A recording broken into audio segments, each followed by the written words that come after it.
کہ تاریخ میں یہ بات ثبت ہو جائے گی کہ ایک انگریز نے اس سلطنت کے ٹکڑے کر دیے کہ جو عمر فاروق نے قائم کی تھی رضی اللہ تعالیٰ عنہ. یہ پورا عالم، یہ تمام علاقہ کس نے پتہ کیا گیا؟ یہ بات ہاتھ بدل گئے تھے، ترک آ گئے، خلافت عثمانیوں کے پاس چلی گئی، لیکن یہ سلطنت تو حضرت عمر رضی اللہ تعالیٰ عنہ کے زمانے سے چلی آ رہی تھی. اس کو ایک انگریز کرنل نے، اور اس نے بغاوت میں آمادہ کر کے عربوں کو اور ترکوں کے پیٹھ میں چھڑا گھتوا کر ان کے ذریعے سے اور ٹکڑے کر دیے. لیکن جب جنگ ختم ہوئی، اب انہوں نے کہا کہ اب ہمیں آزادی دیجیے. اب انہیں معلوم ہوا کہ غداروں کو دنیا میں کیا ملتا ہے. ٹکڑے کر دیے گئے. یہ حصہ عراق یہ انگریز کے پاس رہے گا، شام کا یہ علاقہ یہ فرانسیسیوں کے پاس رہے گا، مصر پر انگریزوں کا تسلط رہے گا، لیبیا اطالویوں کے پاس رہے گا. لے دے کر یہ جو علاقہ تھا حجاز، تو وہاں کچھ تھا ہی نہیں، بوادٍ غیر ذی زرع، یہ عربوں کے پاس چھوڑ دیا گیا. اس وقت جو بادشاہ ہیں شاہ حسین اردن کے، ان کے دادا سب سے بڑے غدار وہی تھے، لہذا ان کو اس علاقے کی بادشاہت دے دی گئی. اس کے بعد نجد سے تحریک اٹھی، وہ سعودی جو خاندان ہے وہ نجد سے اٹھا. نجد میں اس وقت کچھ بھی نہیں تھا، وہ تو صرف ریت کے تودے سے، کچھ بھی نہیں، لہذا ادھر کسی استعماری قوت کو دیکھنے کی ضرورت ہی نہیں تھی. وہ تو بعد میں تیل برآمد ہوا اور اس کی حیثیت ہو گئی، اور یہ امارات کا علاقہ جو ہے اس کی دنیا میں اب گویا کہ یوں سمجھیے کہ جو سب سے زیادہ اہم علاقے ہو سکتے ہیں روئے ارضی کے نقشے پر، ان میں سے ایک وہ ہو گیا. لیکن یہ اس وقت کی بات میں کر رہا ہوں، کوئی حیثیت نہیں تھی، لہٰذا اس کو چھوڑ دیا. یہ ہے تاریخی پس منظر، یہ لکیریں جو کھینچی گئی ہیں. یہ ایک ملت اسلامیہ کو جو قومیتوں میں تقسیم کیا گیا، پھر نعرے لگوائے گئے المصر للمصریین الشام للشامیین. اب شامی ایک علیحدہ قوم ہو چکے ہیں، مصری ایک علیحدہ قوم ہو چکے ہیں، عراقی ایک علیحدہ قوم ہو چکے ہیں. یہ ساری تقسیمیں استعمار کی پیدا کرنا ہے، اس کا کوئی تعلق اسلام کے ساتھ نہیں. اب ضرورت تو اس بات کی تھی کہ استعمار کے پنجے جب یہاں سے کچھ ہٹے، دوسری جنگ عظیم کے بعد ایک دور آیا، امریکہ ابھرا ہے دنیا کی عالمی سطح پر سیاست میں. اس کے ہاں کچھ آزادی کے تصورات تھے، اس نے بھی سپورٹ کیا. برطانیہ کمزور ہو چکا تھا، وہ اتنے بڑے علاقے کو ہولڈ نہیں کر سکتا تھا. ہندوستان بھی آزاد ہوا، پھر یہ کہ اور دوسرے علاقوں سے بھی اس کو پسپائی اختیار کرنی پڑی. استعمار کے پنجے جس طرح بھی ہوئے، ان کے سینوں سے، عربوں کے سینوں سے جو ہے گویا کہ وہ ہٹے. لیکن امریکہ نے ایک اپنی بہت بڑی حکمت عملی جو اختیار کی، عالم عرب کے سینے میں اسرائیل کا خنجر پیوست کر دیا تاکہ یہ کبھی آزاد نہ اٹھائیں، ہمارے انگوٹھے تلے رہے، ہماری پالیسی گواہی کرے. یہ استعمار کا دوسری جنگ عظیم کے بعد جہاں برطانوی استعمار، فرانسیسی استعمار رفتہ رفتہ یہ ہٹنے شروع ہوئے. صدر ناصر نے انگریزوں کو اٹھا کر پھینکا میڈیٹرینین میں اور دوسرے جگہوں سے. الجزائر نے آزادی حاصل کی فرانس سے، اطالویوں سے جو ہے لیبیا والوں نے آزادی حاصل کی. یہ ہو گیا، لیکن ایک خنجر پیوست کر دیا گیا اسرائیل کا سینہ عرب. اس صورتحال میں ظاہر بات ہے کہ ایک تو بڑی آئیڈیل پوزیشن تھی کہ پورا عالم اسلام متحد ہو، لیکن وہ تو بہت دور کا خواب معلوم ہوتا ہے. علامہ اقبال سے بڑا کوئی نقیب نہیں ہے ملت اسلامی کی وحدت کا. ایک ہو مسلم حرم کی پاسبانی کے لیے نیل کے ساحل سے لے کر تابخا کے کاشور. لیکن انہیں بھی اپنے لیکچرز میں کہنا پڑا کہ اس وقت جو صورتحال ہے پورے عالم اسلام کی ایک وحدت بن جانا تو تقریباً ناممکن نظر آ رہا ہے. اگر کسی طرح ایک common wealth of Muslim nations وجود میں آ جائے تو بھی بڑی کامیابی ہوگی. لیکن اس سے بھی پہلے یہ تو زیادہ آسان تھا کہ عالم عرب ایک وحدت کی شکل اختیار کرنا. یہ تو ایک قوم ہے، اکثر و بیشتر ایک نسل یا زیادہ دو نسلیں کہتی ہیں. شمالی افریقہ میں بربر نسل بھی ہے، باقی تو سب عرب ہے. یہ پورا عالم ایک نسل، ایک زبان، پورے اتنے رقبے کے اوپر بولے جانے والی ایک زبان، یہ تو ایک ہو جائے. افسوس یہ ہے کہ اس کا ایک ہو جانا، ایک شخصیت ابھری تھی جو مذہبی مزاج کی شخصیت تھی، جو دینی مزاج کی حامل شخصیت تھی. اگر اس کی قیادت میں عالم عرب متحد ہو جاتا تو واقعتاً ایک بہت بڑا جو ہے مرحلہ وہ طے ہو جاتا پوری عالمی ملت اسلامیہ کی ایک وحدت اختیار کرنے کا. وہ شخصیت تھی شاہ فیصل شہید کی. اور اس لفظ کے ساتھ یہ آپ کے دل میں آ گیا ہوگا کیوں انہیں شہید کر دیا گیا، کس نے کیا کرایا، کہاں سے تعلیم حاصل کر کے آیا تھا وہ جس نے شہید کیا شاہ فیصل شہید کو. اس کی گردن پر کون سوار تھی، وہ یہودی لڑکی کے جس کے فوٹو بھی شائع ہوئے، ایک گردن پر اٹھائے کھڑا ہوا شہزادہ اپنی ایک یہودی دوست کو، لڑکی کو. اور وہی ہے کہ جس نے جا کر پستول سے شہید کیا ہے. جہاں میں اچھی طرح جان لیجئے، جیسے بارہا میں نے عرض کیا ہے کہ حضرت عمر کو شہید کرنے والا کہنے کو ابو لولو فیروز تھا، لیکن اس کے پیچھے پورا ایرانی نسل پرستی کا جو پورا پس منظر ہے، اسے تو ہر شخص اس کی ذرا بھی نگاہ جو ہے جو صرف منظر کو نہ دیکھ رہی ہو، پس منظر کو بھی دیکھنے والی ہو، وہ تو جان دے گی کہ ابو لولو فیروز ایک فرد کا نام نہیں تھا، وہ ایران کا انتقام تھا عالم عرب سے. بالکل اسی طریقے سے یہ امریکی استعمار کا ہتھ کنڈا تھا، اسے محسوس ہوا. شاہ فیصل مذہبی مزاج کا شخص، یہ ابھر رہا ہے. اور یہ شاہ فیصل کی حکمت عملی کا ذرا آپ اندازہ کیجیے، لاہور میں سمٹ کانفرنس ہوئی، اس میں وہ آئے، سب سے ٹاورنگ پرسنالٹی پورے اس وقت عالم اسلام کا شاہ فیصل کی تھی، اور وہ گویا کہ ایک بہت ہی جس کو کہا جائے ایک بہت ایلڈرلی، ایک بزرگانہ ایک شخصیت جو ہے، اور انہوں نے اپنی دولت کے دروازے، عرب میں وہ مشہور تھے کہ نہایت خسیس اور بخیل انسان ہے، اس لیے کہ وہاں وہ خرچ کرتے تھے حساب کتاب کے ساتھ، لیکن ان کے خزانے کھلے ہوئے تھے عالم اسلام کے لیے، ادھر بھی مدد ہے، ادھر بھی مدد ہے، ادھر بھی کام ہو رہا ہے، ادھر بھی کام ہو رہا ہے۔ پھر انہوں نے تیل کا ہتھیار استعمال کر کے ایک دفعہ امریکہ کو دن میں تارے دکھا دیے تھے، لہذا ان کا ہٹایا جانا سین سے یہ امریکی استعمال کے لیے لازم تھا۔ اب لے دے کر رہ گئے کون سیکولر مزاج کے لوگ۔ پہلی اٹمپٹ جمال عبد الناصر نے کی، ناکام ہو گیا۔ قذافی صاحب نے کوشش کی کہ وہ ان کی جانشینی حاصل کر لے، ناکام ہو گیا۔ اب ایک تیسری شخصیت صدام حسین کی، ملحد ہے، اسلام سے کوئی سروکار نہیں، باس کا فلسفہ سیکولرزم پلس عرب نیشنلزم یہ اصول ہے، لیکن یہ ہے کہ یہ شخصیت ابو ابھر کر ایسی آئی ہے کہ اس سے اس وقت یہ جان لیجیے، میں امریکہ میں بھی عربوں سے مل کر آیا ہوں، سعودی عرب میں بھی اب میں وہ دیکھ آیا ہوں، نوجوان نسل جو ہے عربوں کی، پورا جو دوسرے عرب ممالک ہے جہاں پر کہ مذہب کا اتنا چرچا ہی نہیں ہے، پورا فلسطینی عرب، جارڈن کے عرب، شامی عرب عوام، وہ سب کے سب صدام کے پیچھے ہیں، اس لیے کہ انہیں نظر آ رہا ہے کہ ایک شخص پھر ایسا پیدا ہو کر سامنے آ گیا ہے جو شاید عالم عرب کو پھر یونائٹ کرے، اور یہ ہے اصل وہ شے کہ جو امریکہ کے لیے کسی صورت میں قابل قبول نہیں۔ دولت کے یہ ذخائر، خلیج کی یہ دولت، سیال سونا اور اس کے ذخیرے، اور یہ کسی طریقے سے یہ امریکہ کے زیر اثر ہے، یہ ہے وہ شے جو اسے برداشت نہیں ہے۔ وہ کوئی عربوں کی محبت میں نہیں آیا 2.5 لاکھ فوج لے کر، وہ کوئی شاہی عرب جو خاندان ہے سعودی، اس سے اس کی کوئی دلچسپی نہیں ہے، کوئی پتہ نہیں کہ وہ خود ان کو ہٹا دے اور وہاں پر کوئی جمہوری ڈھانچہ جو ہے وہاں پہ کھڑا کروا دے خود امریکہ۔ اس لیے کہ سعودی عرب میں دیکھ آیا ہوں، حالات اگرچہ ظاہر بات ہے کہ زیادہ گہرائی میں تو وہاں جانے کا موقع ہی نہیں ہوتا، بہت ہی مستبد حکومت ہے، لیکن صاف نظر آ رہا ہے کہ اس وقت دونوں طبقے نوجوانوں کے جو ہے وہ شاہی خاندان کے شریک خلاف ہو چکے ہیں۔ جو وہاں پر جدید مثقف طبقہ ہے، جدید تعلیم یافتہ، جو باہر پڑھ کر آیا ہے امریکہ میں اور کہیں اور وہ کثیر تعداد میں، وہ صاف سوال کر رہے ہیں کہ یہ بلینز اور بلینز آف ڈالرز کے جو ہمارا خرچہ آتا تھا، ہمارے ہتھیاروں کے آرڈر جاتے تھے، وہ کہاں گئے؟ کل 65,000 فوج، اور عرب کے پاس، سعودی عرب کے پاس اتنے ٹینک بھی نہیں ہے جتنے کہ یمن جیسے غریب ملک کے پاس، تو ہمارا روپیہ یہ گیا کہاں؟ یہ ایک سوال ہے جو ہر شخص کے ذہن کے سامنے ہے۔ اب ہمیں اپنے معاملات کو خود سنبھالنا ہوگا۔ اسی طریقے سے جو مذہبی طبقہ ہے، اور وہاں ہے بڑی تعداد میں مذہبی طبقہ نوجوان جن میں بڑا جذبہ ہے، اور ان کا وہ جوش جہاد انہیں جہاد افغانستان تک لے کر آیا، سینکڑوں عرب نوجوان یہاں جو ہے شہید ہوئے، اپنے ملک میں تو انہیں بولنے کی بھی کوئی امکان نہیں ہے، لیکن یہاں وہ جذبہ جو اندر اندر پروان چڑھ رہا ہے، وہ جذبہ انہیں لایا ہے، اور افغانستان کی سنلاخ وادیوں کے اندر انہوں نے جامع شہادت نوش کیا ہے۔ وہ طبقہ بھی شدید مخالف ہو چکا ہے کہ انہوں نے امریکیوں کو بلا کر، ان میں یہودی بھی ہے، عیسائی تو ہے ہی ہے، یہودی ہیں، یہودی عورتیں ہیں، جو کچھ اب وہاں بے حیائی اور بے پردگی کے مناظر نظر آ رہے ہیں۔ یہ سرزمین عرب، میں نے امریکہ میں تقریر سنی ہے اسنا کے جو فائنل ان کا ایک سیشن تھا، اسلامک سوسائٹی نارتھ امریکہ، جس میں میں مدعو کیا گیا تھا، اسی لیے میں نے یہ سفر کیا تھا۔ ایک نوجوان نے جو تقریر وہاں پر کی ہے، واقعہ یہ ہے کہ میں حیران رہ گیا اس کی جرأت کا۔ اس نے کہا کہ حضور نے فرمایا تھا کہ جزیرہ نما عرب میں 2 دین جمع نہیں ہو سکتے، اور آج شاہی خاندان کی صرف اپنی حکومت کو بچانے کے لیے امریکیوں کو اتنی بڑی تعداد میں بلا لیا گیا ہے، جن میں موبائل چرچ بھی ہیں، موبائل سینیگوگز ہیں، یہودی مرد اور عورتیں جو ہے دندناتیں کر رہے ہیں آج عرب کی سرزمین پر۔ لہذا جو مذہبی طبقہ ہے وہ اس پر شدید رد عمل جو ہے اس کے اندر پایا جاتا ہے۔ یہ حالات ہے جو میں آپ کے سامنے چاہتا تھا کہ رکھوں، یہ وہ شامت اعمال ہے۔ ایک طرف یہ کہ وہ شخصیت جو ہے صدام حسین کی، وہ کوئی پسندیدہ شخصیت نہیں، لیکن یہ کہ اس شخصیت کو تقویت دینے والے بھی تو یہی لوگ تھے۔ انہیں خطرہ تھا ایران کے انقلاب سے کہ کہیں اسی قسم کا کوئی انقلاب ہمارے ہاں نہ آ جائے، لہذا انقلاب ایران کو ایکسپورٹ نہ ہونے دے، اس لیے انہوں نے اسی صدام حسین کو بلینز اور بلینز آف ڈالرز کی مدد دی۔ آج وہی ہے، عربی کی تو ایک کہاوت بھی ہے، سمن کلبک یا کرو، اپنے کتے کو کھلا پلا کے موٹا کرو، کسی روز تمہیں کو کاٹے گا۔ آج وہ تو انہیں کاٹ رہا، لیکن یہ کہ اس کا جو علاج تجویز ہوا ہے وہ انتہائی خوفناک ہے۔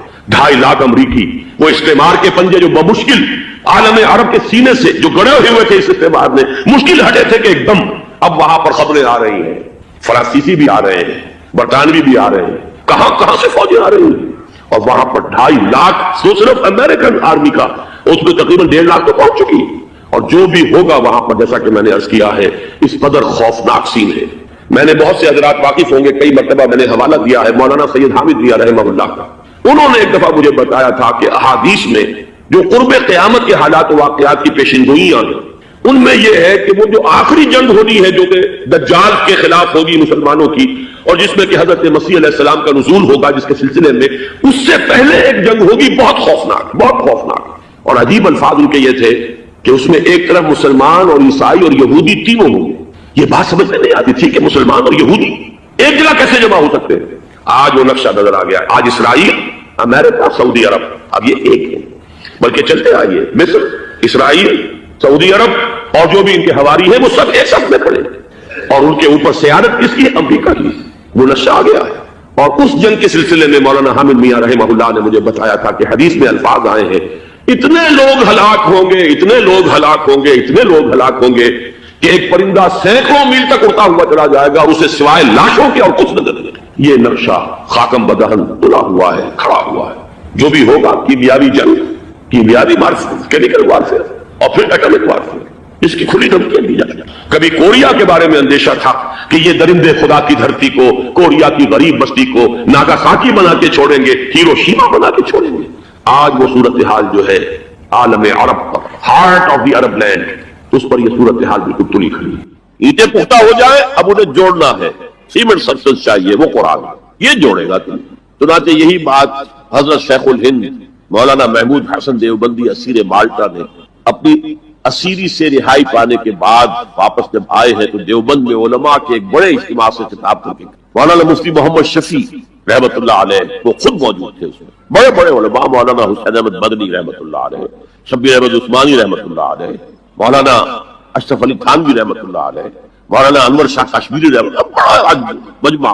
اور کہا حضرت شیخ الہند نے ہم نے تو اپنی اسیری کے 4 سالوں کے دوران جتنا غور کیا تو ہماری اس وقت کی امت کی زبوں حالی کے 2 سبب سامنے. مولانا مفتی شفیع لکھتے ہیں ان کی کتاب وحدت امت کے نام سے، کہتے ہیں کہ پورا مجمع ہمہ تن گوش ہو گیا کہ یہ شیخ الشیوخ استاد العلماء عمر کے اس آخری درجے میں اس حد پر آ کر اب نیا سبق کون سا سیکھ کر آیا. کہا کہ ہمیں تو اس کے 2 سبب معلوم ہوئے، ایک ہمارا قرآن کو ترک کر دینا، لفظ نوٹ کیے، ترک کر دینا، اور دوسرا ہمارے آپس کے اختلافات. چنانچہ میں تو یہی فیصلہ کر کے آیا ہوں کہ اب زندگی جتنی باقی ہے 2 ہی کاموں میں لگ جاؤں گا. ایک تو یہ کہ ناظرہ قرآن پڑھنے کے مکتب گلی گلی کھل جائیں اور عوامی درس قرآن کے ذریعے قرآن کے پیغام اور قرآن کے حکمت سے لوگوں کو روشناس کرایا جائے. عوامی درس قرآن کا لفظ استعمال کر رہا ہے شیخ الہند، جنہیں میں 14ویں صدی کا مجدد اعظم سمجھتا ہوں. اور نمبر 2 یہ کہ آپس کے اختلافات کو حوالہ دی جائے. یہ واقعہ کوٹ کر کے مفتی محمد شفیع صاحب لکھتے ہیں کہ حضرت شیخ نے جو 2 باتیں کہی اصل میں وہ ایک ہی ہے. ہمارے باہمی اختلافات بھی تو اسی وجہ سے ہے کہ ہم نے قرآن کو ترک کر دیا. بتائیے شیخ الہند نے کیسے ترک کیا قرآن، مولانا مدنی نے کیسے ترک کر دیا قرآن؟ کیا مطلب اس ترک کرنے؟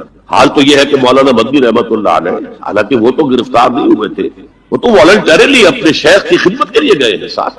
اور اس حد تک ان کی وفاداری اور ان کی خدمت گزاری کہ رمضان کا مہینہ آیا تو حضرت شیخ الہند نے حسرت کے ساتھ کہا زندگی میں یہ پہلا رمضان ہوگا کہ تراویح میں قرآن نہیں سن. اس لیے کہ نہ شیخ الہند حافظ تھے، نہ مولانا مدنی حافظ تھے، اور تیسرے ان کے ساتھ ایک اور تھے، ان کا میں نام بھول رہا ہوں، وہ سرحد کے پٹھانوں میں سے کوئی حافظ نہیں تھا. اب آپ غور کیجیے، استاد اور اپنے شیخ کی اس حسرت کو دور کرنے کے لیے مولانا مدنی روزانہ 1 پارہ حفظ کرتے تھے اور رات کو تراویح میں سناتے تھے، روزانہ 1 پارہ. اور یہ انہونی بات نہیں ہے، جب ساری زندگی قرآن ہی سے شغف رہا ہے تو وہ ہے تو صحیح ذہن میں، اور صرف ان کے لنکس ملانے ہیں آپس میں، اور کیا ہے.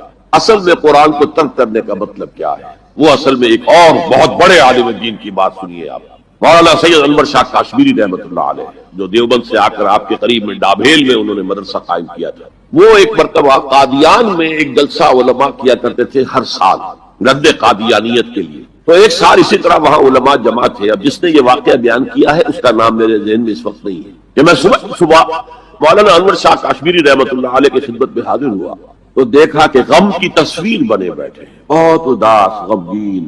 میں نے پوچھا حضرت کیا معاملہ ہے، کوئی خاص سبب ہے؟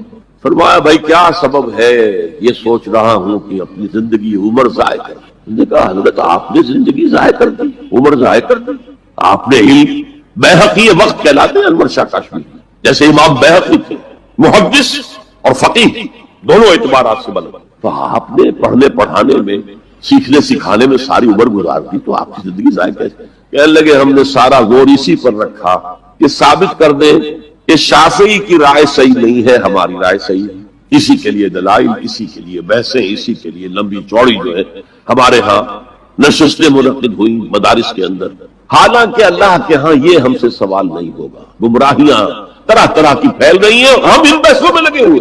حالانکہ زیادہ سے زیادہ یہ کہا جا سکتا ہے کہ قول اصحابنا ثواب محتمل الخطا، اور جو قول دوسروں کا ہے وہ خطا ہے محتمل الثواب.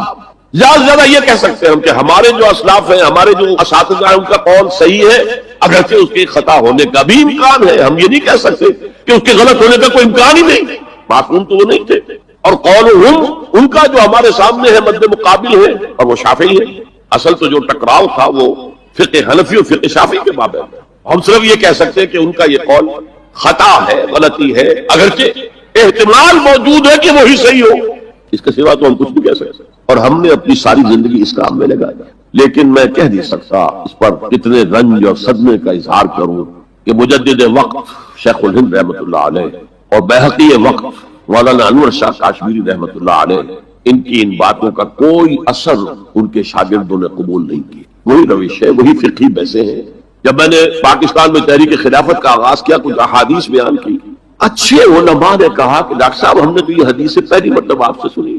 یہ حدیثیں جو ہے یہ ہے کتاب الملاحم میں، اشراط الساعہ، علامات القیامہ، کتاب الفتن.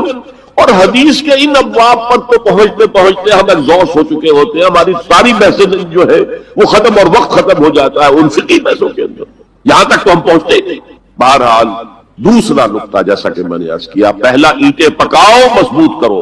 یا ایھا الذین آمنوا اتقوا اللہ حق تقاتہ ولا تموتن الا وانتم مسلمون. اور دوسرا ان کو جوڑنے کے لیے قرآن کو ایز اے سیمنٹ سبسٹنس استعمال کرو.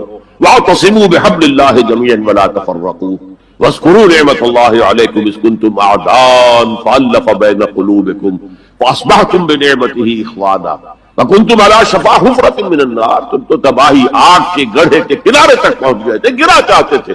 فانقذکم منہا، تو اللہ نے اسے تمہیں نکالا ہے.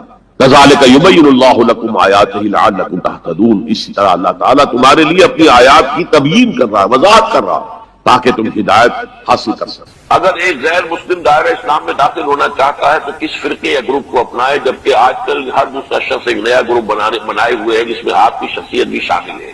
ایک خاتون ہے جو سکر سے تشریف لائی. دیکھیے اس میں فرقہ اور گروپ دو الفاظ استعمال ہوئے ہیں. ایک تو ہے کہ جو دین کے لیے کام کرنے والی مختلف جماعتیں ہیں وہ کسی فرقے کی بنیاد پر ہیں، وہ علیحدہ ہے. جیسے کہ دیوبندی، اور وہ ایک جماعت جو ہے وہ ایک مسلک کی بنیاد پر ہے. اسی طریقے سے اہل حدیث، جمعیت اہل حدیث، وہ ایک جماعت ہے کہ جو مسلک کی بنیاد پر ہے. لیکن بعض جماعتیں وہ ہیں جو کسی مسلک کی بنیاد پر نہیں ہے. مثلا تبلیغی جماعت ہے، وہ کسی مسلک کی بنیاد پر نہیں. جماعت اسلامی کسی مسلک کی بنیاد پر نہیں. تنظیم اسلامی کسی مسلک کی بنیاد پر نہیں. تو ایک تو ان کو خارج کر دینا چاہیے. اسلام میں جو شخص بھی آئے گا، اگر تو اس سوال کا مطلب در حقیقت صرف یہ توجہ دلانا ہے کہ ہماری اس وقت کی واقعتاً حالت اتنی خراب ہے کہ غیر مسلموں کو گویا کہ ہم اسلام کی طرف راغب کرنے کی بجائے متنفر کرتے ہیں، تو اس حد تک تو پھر یہ سوال 100% درست ہے کہ واقعتاً ہمارا حال اس وقت یہ ہے کہ ڈاکٹر امبیڈکر کے بارے میں بھی معلوم ہوتا ہے کہ وہ مسلمان ہونے کے لیے بالکل آمادہ ہو گیا تھا. اگر وہ مسلمان ہو جاتا تو ہندوستان میں دلت جو کہلاتے ہیں اور جو ان کے اچھوت ہوئے ان کی اکثریت اسلام لے آتا ہے، اور یہ اقلیت اور اکثریت کا معاملہ بالکل بدل کر رہ جاتا ہے. لیکن ہوا یہ کہ جب اس کی طرف سے یہ بات آئی تو کچھ شیعہ افراد پہنچ گیا کہ اصل اسلام تو ہمارا ہے، کچھ اور پہنچ گیا اصل اسلام ہمارا ہے. اس نے کہا کہ پھر ٹھیک ہے تم اپنے اسلام لے کر اپنے پاس بیٹھے رہو، میں جاؤں وہیں ٹھیک. تو اس اعتبار سے تو یقیناً افسوسناک صورتحال ہے. لیکن اس کے باوجود ہم دیکھتے ہیں کہ آج بھی دنیا میں مسلمان لوگ ہو رہے ہیں، امریکہ میں ہو رہے ہیں مسلمان ہو رہے ہیں. ایفرو امریکن نہیں، جو وائٹ امریکن تھے ان میں سے بھی کوئی نہ کوئی تو مسلمان ہو رہا ہے. اس سب کے باوجود جس کے دل میں اسلام کی بنیادی حقائق جو ہیں وہ جاگزی ہو جاتے ہیں، اس سب کے باوجود وہ اسلام لے آتے ہیں. اس میں بھی بسا اوقات یہ ہوتا ہے کہ بہت سے لوگ اسلام لائے ہیں وہ قادیانی ہو گئے، اس لیے کہ قادیانیوں نے تبلیغ کی وہاں پر اور کسی نے تبلیغ کی نہیں تھی. کچھ عرصے کے بعد انہیں معلوم ہو گیا کہ قادیانیت ایک علیحدہ شے ہے، اسلام علیحدہ شے. وہ پھر اسلام میں واپس آ گئے، اسلام میں آ گئے، واپس نہیں اسلام میں آ گئے. قادیانیت ذریعہ بن گئی اسلام میں آنے کا. یہ ویسٹ کوسٹ آف افریقہ پر جو چھوٹے چھوٹے ممالک ہیں ان میں سے اکثریت میں قادیانی مشن قائم ہوئے تھے. انہوں نے بہت جد و جہد کر کے وہاں لوگوں کو اسلام کے نام پر قادیانی بنایا. لیکن اس کے بعد ختم نبوت کی جو تحریک ہے اس کے لوگ بھی وہاں پر پہنچے، انہوں نے جا کر ان کو واضح طور پر بیان کیا کہ اسلام یہ ہے اور یہ لوگ جو ہے اس میں